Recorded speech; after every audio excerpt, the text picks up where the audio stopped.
I got a Patreon request from the Ocean Hunter to review the 2018 adaptation of Watership Down. This is a computer-animated 3-hour version of Richard Adams' book produced for Netflix and the BBC. Curiously, while the BBC aired it in 2 parts, Netflix separated it into 4 parts. Adams' story of a group of rabbits who tried to find a safer burrow is fairly well known at this point. So what did I think of this take on it? I found myself largely underwhelmed by the presentation, although there are some things I can compliment it on. It does not shy away from the brutality of the story and the dangers these rabbits continually find themselves in. When something bad happens to these rabbits, the impact is felt, and what director Noah Moreau and screenwriter Tom Bidwell seem to have latched onto is the need for these rabbits to stand up to the larger rabbits trying to keep them down.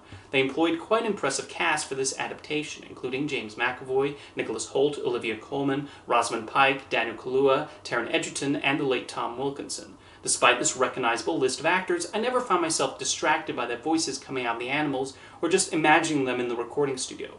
Of the ensemble, I thought the standouts were John Boyega as Bigwig, Ben Kingsley as the main villain, General Woundwort, and Peter Capaldi as Gahar the Gull. Although Richard Adams based the latter character on a Norwegian he knew, so I don't know how he would have felt about Capaldi voicing the role with a Scottish accent. For the computer animation, they opted for an almost photorealistic style, and there are some impressive shots here, especially when following the rabbits running through burrows, homes, and other places. The camera does a neat thing where it travels behind the rabbits, creating a solid effect. There are times when the animation looks a little wonky, but overall I found the presentation to be decent enough. Unfortunately, despite these elements, I found this to be quite tedious to sit through. There's a sterile feeling to the whole production that left me cold. The early portions where the rabbits are working together and come across an almost religious society are fine, but then the rabbits get separated and go off on their own little subplots, and my interest went considerably down. Personally, I don't think this is the sort of story that necessitated over 3 hours to tell. When a movie is underwhelming in the character and story departments, you'll often hear people say that it need to be a television show or miniseries to allow more time to develop the characters. However, there are definitely cases when the added runtime would just drag things out. Some stories don't need to be so long, and after watching this version of Watership Down, I feel that applies to this story.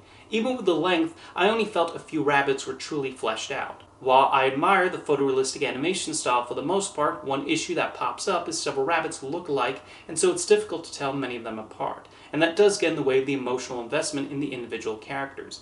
Similarly, so much of it is set in dark burrows that are not that visually appealing. I was just bored for a large chunk of this, especially during the second half. Only a few events managed to jolt me out of my disinterest. By the end, I cannot wait for it to wrap up. Something I found fascinating about this was not something on screen, but rather who the director was. When I looked him up, I expected someone with an animation background, which is what usually happens with animated movies and shows.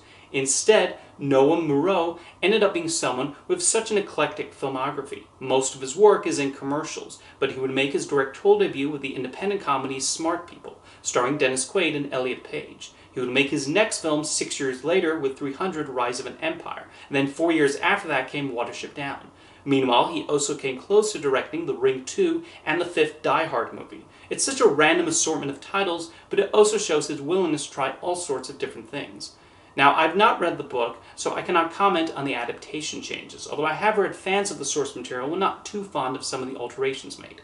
However, that's often going to happen when something is adapted to the screen. It's the execution that matters, and this adaptation of Watership Down provoked little excitement or emotion from me, despite the best efforts of the filmmakers, the animators, and the voice actors.